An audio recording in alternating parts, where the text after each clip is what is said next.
بسم الله الرحمن الرحيم. الحمد لله رب العالمين، والصلاة والسلام والتكريم والتعظيم على سيدنا محمد سيد المرسلين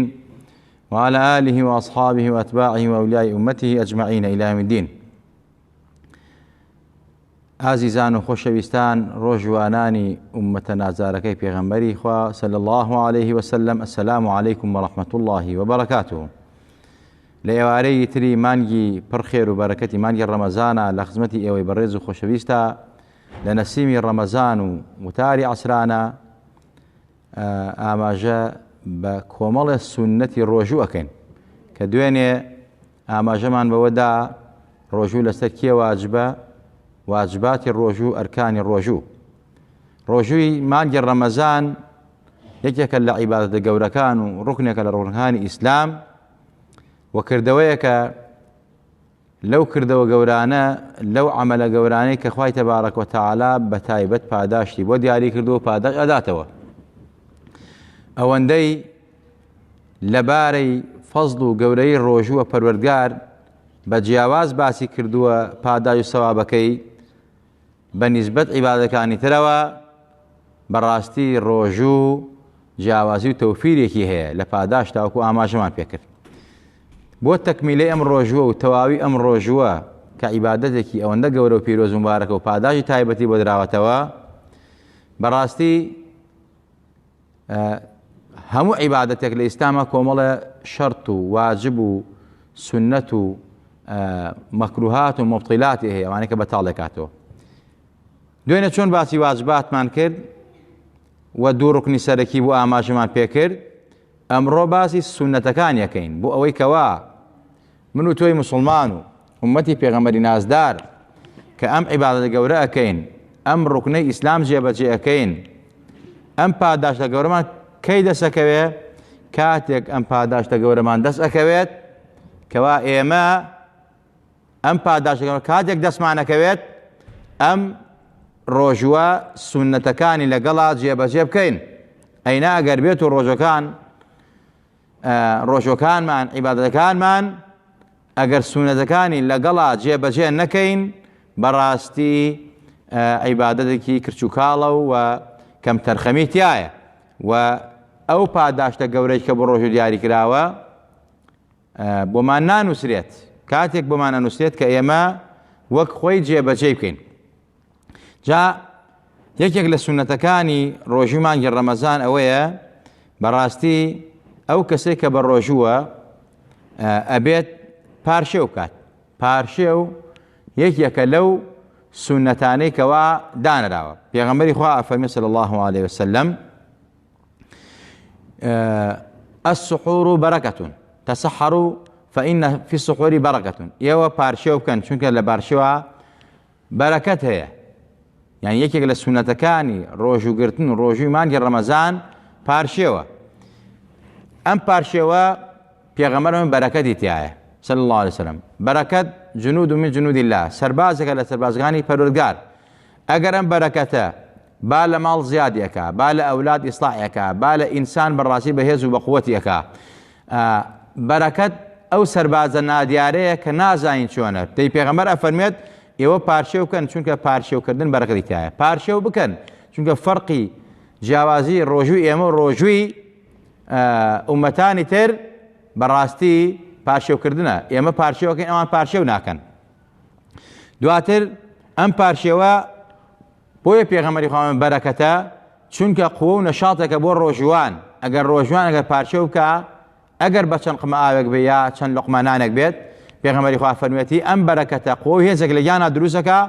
بتوانێ بەڕاستی بەرگەی تونێتی و برسێتی بگرێ و کارەکانی خۆی ئەنجامدا و جێبەجێ بکات. بۆیە خۆشەویستان، پێغەمبەری خوا ئەمەت پارشێ بکەن چونکە لە پارشێوە بەرەکەت هەیە. هەتا لە فەرمایشتێکا واریدە پێغەمبەری خوا فەرمێت: فإنها غذاء مبارك. پارشێوکردن بەڕاستی خۆراکێکی مبارەک و پیرۆزە. کەواتە پێغەمبەری نازدار کە فەرمێتی مبارەکە و پیرۆزە، ئەم بەرەکەتە خواتێک تیاداناوە. تۆی موسڵمان، تۆی ئیماندار، تۆی ئومەتی پێغەمبەری نازدار پارشێوت لەبیر نەچێ ئەگەر بە قومە ئاوێکیش بێت. مەڵێ با خەو لە خۆم تاڵ نەکەم، بۆچی مەسەلەی هەڵسم ئەم خۆ خۆشە لە خۆم تاڵ. بەرەکەتی تایە. بەرەکەتەکە هم ڕۆحیە هەم جەستەیە هەم قوۆی هێزە و ئەو بەرەکەتە من تو هەستی پێ ناکەین لەوە چێ ئینسانێکەوە نەخۆش بێت بەنیەتی بەرەکەت چونکە پێغەمبەر فەرمێتی بەرەکەتە ئەو پارچەوە بیکا بێتە شیفای ئەو دەرد و نەخۆشیانەی یانی و هەروەها یەکێتر لەو بەرەکەتانەی کە لە پارچەوە هەیە ئینسان هەڵەسێ دەستنوێژی ئەگرێت دوور کات نوێژەکە ئەو کاتە کە کاتی سحورە وبالأسحار هم يستغفرون ئەو کاتە مبارەکەیە بەڕاستی عارفان و خواناسان داوای لێ خۆشبوون لە خواکەن کاتێکە دوعاتیایە گیرایە دوعاتیە ڕەتکردنەوەی تیانێ ڕەحەمات و تەجەلاتی پەروەردگاری تایە کاتی نەفەحاتە بۆیە بەڕاستی پێغەمبەری خوا ئەوەندە تەکیدی لەسەر پارچێوکردن کردەوە ئەفەرمێ ئەگەر بە چەند قمە ئاوێکی بێت ئێوە پارچێوەکەتان بکەن خۆشەویستان و هەروەها تەخیری پارچێویش سنەتە تۆ تەخیر کرێت یعنی لە سنەتەکانی ڕۆژوو و پارچێوە وا سنەتە ئینسان پارچێو لە سەعاتێکی شەوانەکە لە دوی شەوانەکە یعنی ئەگەر نیو سەعاتێکی ماوەی بە بانگ دەستکەوە پارچێوکردن ئەو کاتە خێرەکەی زیاترە و باشترە چونکە هەم پارچێوەکەیەکە و هەم کە لە پارچێوەکە لێ بووە دەستنوێژی گرتووەمانە دوعاکە خۆی ئامادەیەکە بۆ نوێژی بەیانی ئیترکە نوێژی بەیانی بە جەماعەتێکا و یا لە ماڵە لەگەڵ مناڵەکانە بە جەماعەتێکا بەرحاڵ مهم ئەوەیە بۆیە ئەگەر زوو پارچێو بکە لەوە چێ بەڕۆیشە مەسەلەی زوو برسی بێ و هەروەها لەوە چێ خەو بیگرێتەوە بخەوی نوێژی بەیانی لە کیس بچێت بۆیە پێغەمبەری خوا فەرمێت ئێوە پارچێو بکەن و پارچێوی درەنگ بکەن هەتا یەکێ لە ئەسحابە فەرمێت بەینی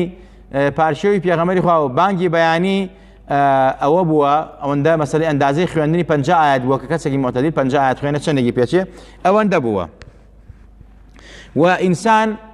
طبعاً پارچێوکردن سنەتە نان و ئاوی تیاخوا عیبادەتی تیاکە ئەمانە نانەکەی تا کوێ خواردنەخوا تاکەی خواردنەخوا تا ئەو کات و چاتەی کە بانگەدا لە سەردەمی پێغەمبەری خوا دوو بانگدراوە حەزرەتی بیلال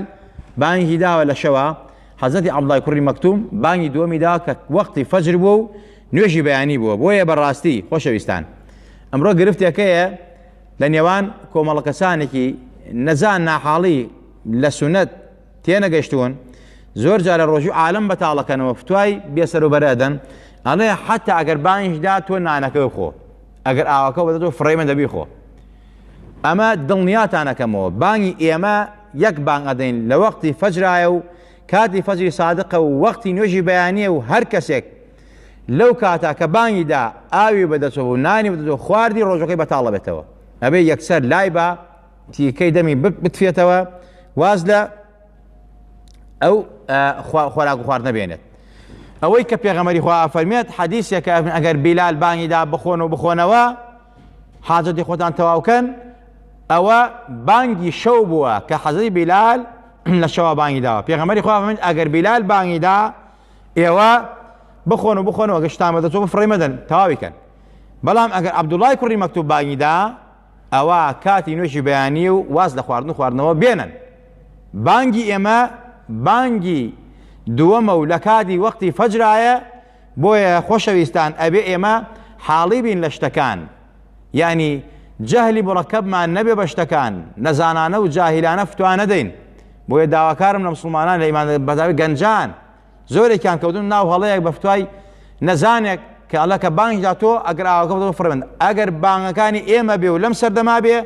هەر کەسێ بانگیدا و شت خوا ڕۆژەکەی بەتاڵە بێتەوە خۆشەویستان یەکێتر لە سونەتەکانی ڕۆژوگرتن کە ئێمە ئاگامان لێبێ ئەوەیە سونەتە مەسەلە زۆر بەپەلە ینی زوو کە بانگیدا ئیفطار بکەینەوە ڕۆژوان سونەتە وەکو چۆن پارچێوەکەی تەخیرکە سونەتیشە پەلە بکا لە بەربانگە کە بانگیدا خۆی خەریک نەکا بە کۆمەڵەشتەوە بە کۆمەڵشتی لاوەکیەوە کە بانگیدا یەکسەر ڕۆژەکەی بشکێنێ چونکە ئەو کاتێک کە ڕۆژەکەی ئەشکێنێ وەقتی مناجات و دوعایە و دوعا گیرایەکەی ئاماژەی پێکەین کەواتە یەکێ لە سونەتی ڕۆژوان ئەوەیەکەوە پەلە بکە لە ڕۆژوشکاندنە پەلە بکە یعنی خۆی مەشغوڵ نەخا بە نوێژی ئەمانەوە جارێ ڕۆژەکەی بشکێنێ ئینجا لە پاشان دوعاکانی بکە ئینجا لە پاشان نوێژەکەی بکە ئەمە سونەتە نەک پەلەکردن لەوەی کە بانگی نەداوە تۆ ڕۆژەکە بشێنی سەفتواتریشان داوە کۆمەڵە نەزان و نەفام ئەڵێن ئەتە هەر خۆر چوو بەو دیوە هێشتا مایدی 5 دقەی ماوە بانگ ئەمان لێرە ڕۆژەکەیان شکاندووە خۆر بەسەرتان ڕۆژەکەتان بەتاڵە تا بانگ نەدا کە وەختی خۆیەتی و بە ئیحتیاتیشەوە کە ئیحتیات واجبە هەم بۆ پارچی و هەم بۆ ئێواران بۆیە لەو سەعات و لەو تەوقیتا کە دانراوە لە هەردووکیان ئیحتیات کراوە ئەو ئیحتیاتە عولەما فەرموون واجبە کەواتە خەڵکێکی نەزان پێش بانگ ڕۆژ و ئەشکێنی ڕۆژەکەی بەتاڵە ئەمە پەلەکردن نییە ئەمە سونەت نییە ئەمە خلافی سونەتە ئەمە بیدعەتێکی سەیئەیە لە دینە پەلەکردن لە کاتێکا سونەتە کە بانگ با وەختی خۆی دیکەوتی ئەڵڵاهو ئەکبەر تۆ مەشغوڵ نەبی بە هیچی ترەوە ڕۆژەکەت بشکێنی خۆشەویستان ئەنجا سونەتە ڕۆژوان بەڕاستی کە ڕۆژەکەی شکان لەسەر خورما بێت خورمای تەڕی دەستکەوێت ئەوە باشترە ئەمڕۆ دیارە بەهۆی نەخۆشینی کوڕنا و باقی نەخۆشیەکانی ترەوە لەوە لە مزگەوتەکانە خورمان نەبێ یا دایان نەنابێ یا ئینسان قیزێنێتەوە خورما و هاتووە کەس دەستێخە ئەتوانێت خۆی لە ماڵاک دون خورما بخاتە ناو عەلاقەیەک و بیێنێ لەگەڵ خۆیان بۆ خۆی لێرە ڕۆژەکەی بە خورما بشکێنێت ئەگەر خورمای دەست نەکەو ئەوە سونەتە بە ئاو بیشکێنێت ئەگەر خورمای تەر بوو بە خورمای تەر ئەگەر خورمای تەر نەبوو ئەوە بە قەسب بە خورما ڕەقەکە ئەگەر ئەوەی ئەنجا بە ئاو بیشکێنێ ئەمانەی هەر خۆی بۆ خۆی حکمەتی تایە هەرچی فعل و کار و کردار و گوتاری پێغەمبەرە هەمووی معجیزەیە کە ئەفەرمێت بە خورما بیشکێنە چونکە ئینسانی ڕۆژوان کە ڕۆژ بە ڕۆژووە شەکری دائەبەزێت ئەو شەکرە چی قەرەبووی ئەکاتەوە هەتا ئەگەر سەرنجتان دابێ ڕۆژوانانی ئازیز ئینسان ئاستی بینینی کەم ئەبێت کە تا نزیکی بەربانگ ئەبێتەوە ئەوە شەکری دابەزیوە ئەو شەکرە کە بڕاتە شوێنی خۆی هیچ شتێک نایخاتە شوێنی خۆی ئیلا خورما نەبێ بۆیە بە یەک دن خورما بە سێ دنک بە 5 یعنی بە تاق چونکە ئین الله یوتر یحب الوتر خوا تاق و تاقی خۆشەوێت سونەتە شتەکان بە تاق بێت کە شکاندی بە خورمای تەر بیشێنە و بە یەک خورما بە سێ خورما بە 5 بە تاق بیشێنە ئەگەر خورمای تەر نەبووش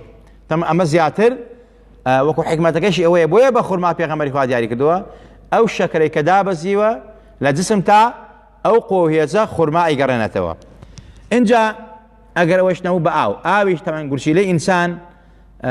بەڕاستی کە ماوەی 15-16 سەعاتەکە بە ڕۆژووە وشک بۆ تۆ پێویستی بە ئاوە ئەو ئاوە تەبعەن ئینسانە بە پەلە نەیخوا بە سێقم بیخوا وەکو سونەتی پێغەمبەری خوا صلی الله عليه وسلم پێشنانە ئەمە وەسەلی دکتۆرەکانیشە ئینسان لە پێشنانە چەند پەرداخ ئاوێک بخوا بەڕاستی بۆ سیحەت و عافیەت و ئەزمکردن و مەعیدە و سەلامەتی ڕیخۆڵەکانی قورئ و هەموو شتێک ئەمانە شیفایە ئەمە مەسەی پێغەمبەری خوایە ئەم ئاوە گورچیلە تەڕەکاتەوە مەعیدە تەڕەکاتەوە ئامادەیەکا بۆ خۆراک بۆیە سونەتە بە ئاو بە خورما تۆ ڕۆژەکەت بشکێنی وەیکەتە لە سونەتەکانی ڕۆژووی مانگی ڕەمەزان و باقی ڕۆژەکانی تریش ینی هەموو ڕۆژ کە باز ئەم سونەتانەکەن سونەتی ڕۆژووە چ ڕۆژی واجب بێ یا سونەت بێ ئەم سونەتانەی تیا ئەبێت جێبەجێکرێ ئەوەیەکەوە سونەتە ڕۆژوان ئەو کاتە دوعا بکە وەکو لە پێشەوە لە فەزلی ڕەمەزانە باسمان کرد بینی ڕۆژوان و خوا پەردە نییە پێغەمبەری خوا فەرمێت سونەتە ئینسانی ڕۆژوان بە تەواوی ڕۆژ دوعا زۆر بکە بۆ خێر و خۆشی خۆی و دنیا و قیامەتی خۆی و ماڵ و مناڵی بۆ عاقبەت خێری بۆ ڕزق و ڕۆزی بۆ دوور لە بەڵا مصیبەت لە ناڕەحەتی بۆ شیفا ثلاثة لا ترد دعوتهم الإمام العادل والصائم حتى يفطر ودعوة المظلوم سيكس دعايا بيغمر أفمن رد ناكريته وحدثك إمام أحمد الروايات كله سندي صحيحة سيكس دعايا رد كدنوينية يعني خوا قبولك أقل مرجكان دعاي تابع يكم إمام عادل بيشواي دات پرور كظالمنا ويستمكار نبي حق ما في ملتنا خوا دوم ڕۆژوان کەسبانی بە ڕۆژوە حتا ئێوارە هەردوو ئاەکە خوا قبوڵێکات بە تایبەت لە کاتی ئیفطارە کە ڕۆژەکەیشکێنێ بینی ئەو ذاتی ئەڵڵا پەردەی تیا نییە بۆیە دوعا زۆر بکەن دوعای ستەم لێکراویش قبوڵە بەرحاڵ یەکێک لەو دوعانەی کەوا پێغەمبەری خوا کردوێتی لە کاتی ڕۆژشکاندنە پێغەمبەری خوا کە ڕۆژوو ئەشکاند ئەی فەرموو ذهب الظمأ وابتلت العروق وثبت الأجر إن شاء الله تعالى. أم دعانا أنا السير شيف كان ليدا أم دعاء بخيانا يعني ذهب الظمأ يعني تيني وبرسيتي ونارعتين ما براسي وابتلت العروق وثبت أجر إن شاء الله تعالى. أجر فاداش مع نسراوة وأخواتي تبع غلي مع نورقري إن شاء الله. أما يا لدعاء كان بفرمي اللهم تقبل منا كما تقبلته من سيدنا داود يا سيدنا إبراهيم يا سيدنا محمد صلى الله عليه وسلم. يعني بفرمي لدعاء كان يا اللهم إني دعاء بك أخوائي لسر أو رزقي تو من إفطارم كردوا ولسر بيارمتي تو يعني دعاء تر زورة دعاء لسنة واردة بلام في غمري خواه صلى الله عليه وسلم أفرميت أو كاتا كالروجوان قبل روجوا روجوا كي أشكينيت كاتي دعاء ودعاء زوركا وأو دعاء ذهب الظما وابتلت الرقوق وثبت الأجر إن شاء الله تعالى أو زور قوريه إنسان بيخوينه. اللهم صل على سيدنا محمد وعلى آله وصحبه وسلم. وإتر يكتر لسنة ذكاني روجي مانجي رمضان زورة بالله من بكرتي أما شبه هنديهن. إمام النووي فيستحب للصائم أن يدعو في حال صومه بمهمات الآخرة والدنيا له ولمن يحب وللمسلمين. أما لمجموعة إمام النووي فرميت سنة كابري روجوان زور دعاء بك لمهماتي كاروباري بو دنياي بو قيامتي بو آخرتي بو خوي بو أويك خوشي يا داوي دعاء خيرا يكردوا يا بو مسلمانان بقشتي إتر أما دعاء كردن بو يك مسلمان كي لباش ملا شلاق بولا بيه يا بو مسلمانان بالنيابة أو دعاء شن بو مسلمانان يكي مثلا الله خوايا شفاء فلان كسبي خوايا ناموسي فلان كس باريسي خوايا أولادي صالبي فلان كس خوايا رسول فلان كس أما خوايا فريشتي يدانا أفرمي ولك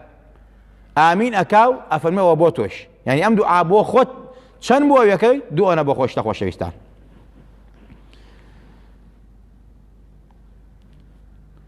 وهروها سنة بلي اللهم لك صمت وبك آمنت وعلى رزقك أفطرت.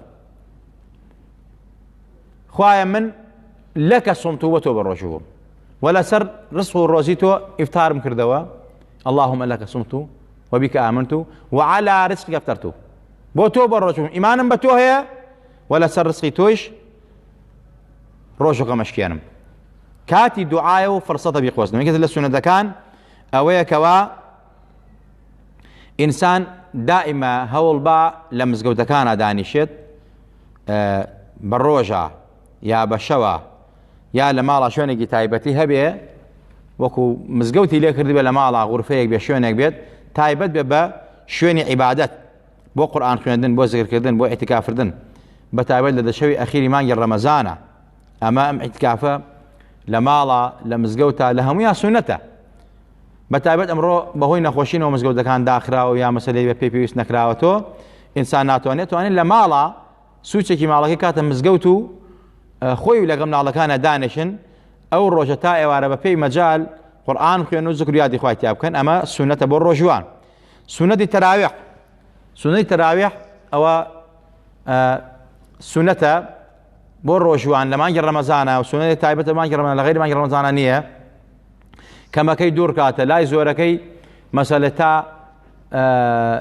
20 و 36 و هەتا برو سيوشي زياتري أروى وكو علماء زانان فرميانا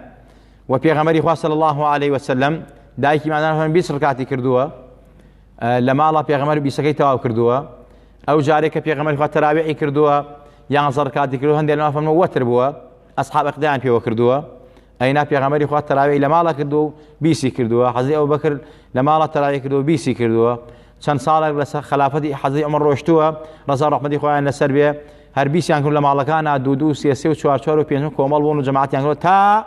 دواتر حەزرەتی عومەر هێنایە ناو مزگەوتەوە بوو بەم جەماعەتەی ئەجا هەشتیشی نەکرد بیسی کرد بەڵام ئێستا هەر هەشت دەکرێت لە مزگەوتان لەگەڵ سێوەترا بەهەرحاڵ مهم ئەوەیە تۆ ئەگەر دوور کات تەراویح بێت ئەو سونەتە جێبەجێ بکەی لە مانگی ڕەمەزان ئایتر لە ماڵا بیکەی لە مزگەوتا بیکەی لە مزگەوتا خێری زیاترەوە بە جەماعەت لەبەر خاتری سنەتی خلفاء الراشدين وبيغمري خواج أفرمت عليكم بسنتي وسنة الخلفاء الراشدين مهديين عضوا عليها بالنواجذ دز بسنة منه وبقرن وسنة خلفاء هداية دراوكاني من الراشدين أو أنا أقلوا خاوني أقلوا حكمته دوست خوشويسي من بون أو أنا أهل هدايات بون إيماني شهوديان هبوا سنة منان جيبا جاكردو إيواج دعاء سنة منه أوان بكون إن شاء الله هداية دراؤن هرچن أصحابي في غمر هم يان عدولا هم يان قورا هم يان بريسا شون هركامان كوين براسي إن شاء الله أهل نجاتنو سراج وشراي الراستقينيان بدس ويا إخوائي قورا هم يان رازي به بهرحالك إلا سنة الروجوان أويا كوا هول بي مسألة سنة تراويح جيبا جاكي أقل لما على شابكي يعلم زكوتا اعتكاف بتعبد لدشوي أخيرة أو دشوا وسنة إنسان بمينتوا لما لمزگەوتە نەچێتەوە بە ماڵی ئیلا وە پێویستات نەبێ خۆشوەردنێکە پێویستاتێکی ماڵی یان نەخۆشینەکە ئێنا سونەتە وەک پێغەمبەری خوا لەو دەشەوە مەسەلەی ئینسان بمێنێتەوە و هەروەها وا سونەتە لە مانگی ڕەمەزانە زۆر سەدەقە و خێر بکەیت کە پێغەمبەری خوا صلى الله عليه وسلم عبد الله كري عباس لحديث صحيح كإمام بخاري ومسلم رواياته كردو عبد الله كري عباس أفرميت كان رسول الله صلى الله عليه وسلم أجود الناس پێغەمبەری خوا لحرشي مخلوقات السخي تربوا برعم تربوا بسوس تربوا خواوانا يبردوا وكان أزود ما يكون في رمضان حين يلقاه جبريل وكان يلقاه في كل ليلة من رمضان فيدارسه القرآن فرسول الله صلى الله عليه وسلم أجود بالخير من الريح المرسلة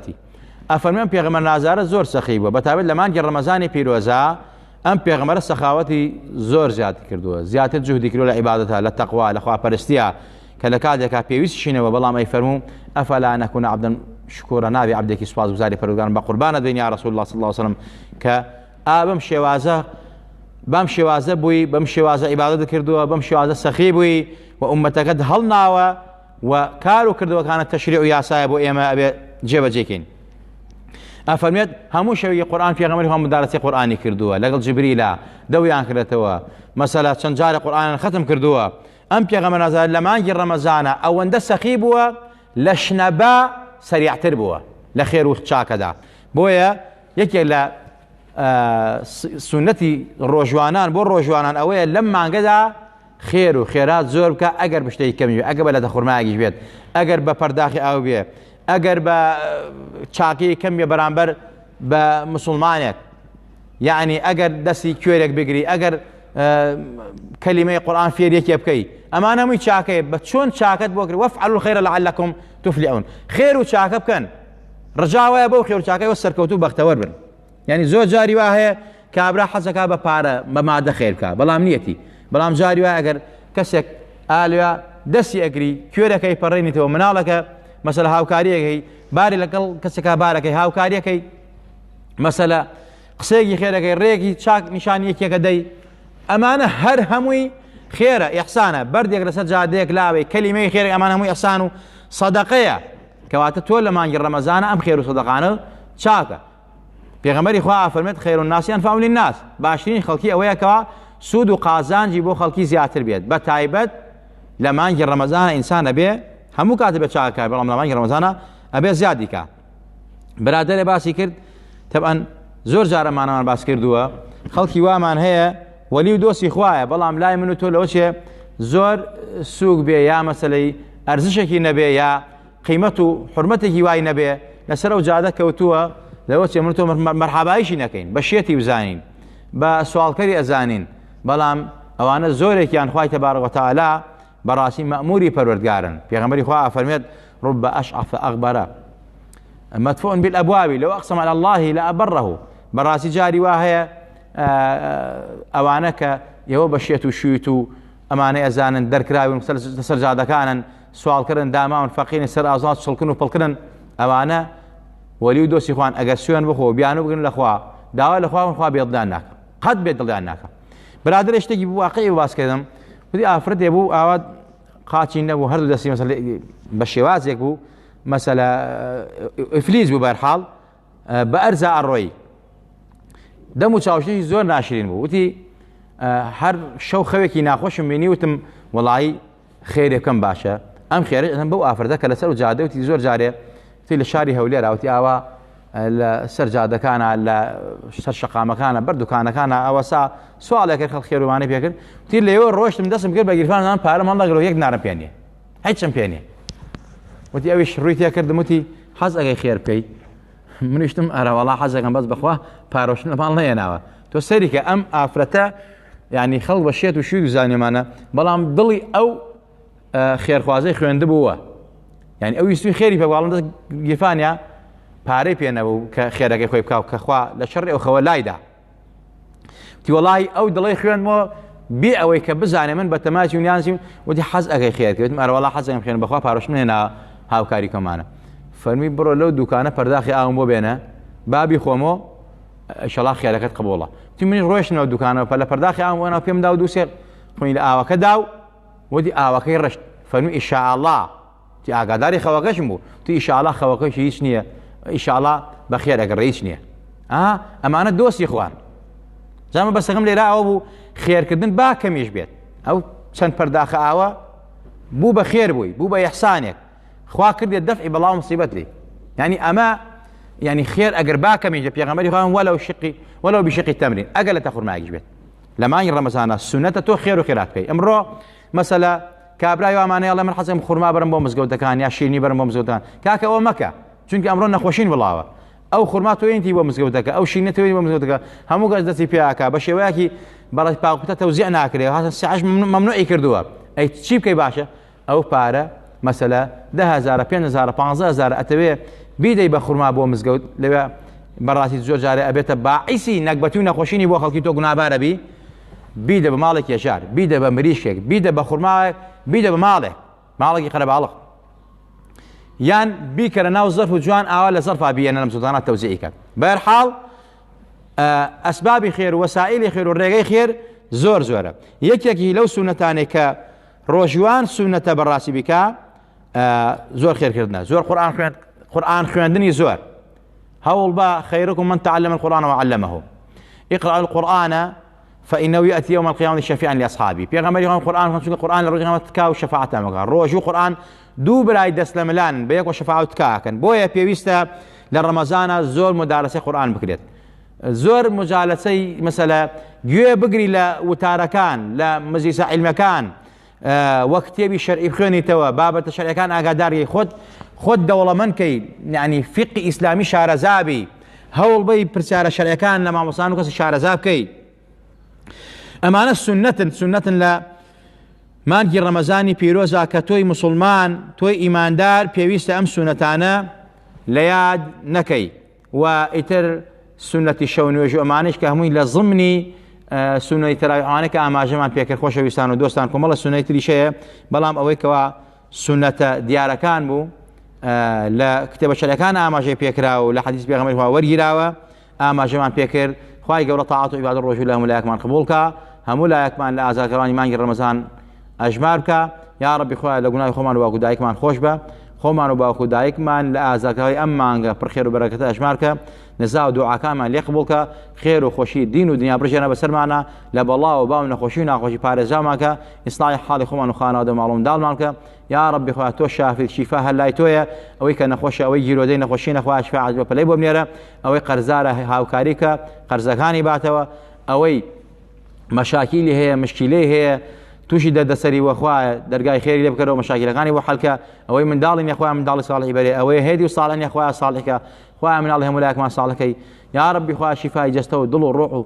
دەرونی هەموو لایەکمان بی هەمومان لە نەخۆشی کە ئابە و نەفسی و ناڕەحەتی و خەم و خەفەت و قەلەقی و بەڵا و وەبا و نەخۆشی و بەڵای ئەرز و ئاسمان پارێزراوکە یا ڕەبی خوایە بەهۆی تاوانی خۆمان و بەهۆی تاوانباران و بەهۆی نەزانی نەزانکارانەوە خوایە بەهۆی زوڵمی زاڵمانەوە خوایە قەهر و غەزەبی لە ئێمە مەگرە خوایە ڕەحمان پێ بکە خوایە بەڵام مصیبەتەکان لەسەر لاوە یا ڕەبی خوایە گیان بارانی بەڕەحمەت بڕژێنە بەسەرمانە بەسەر وڵاتمانە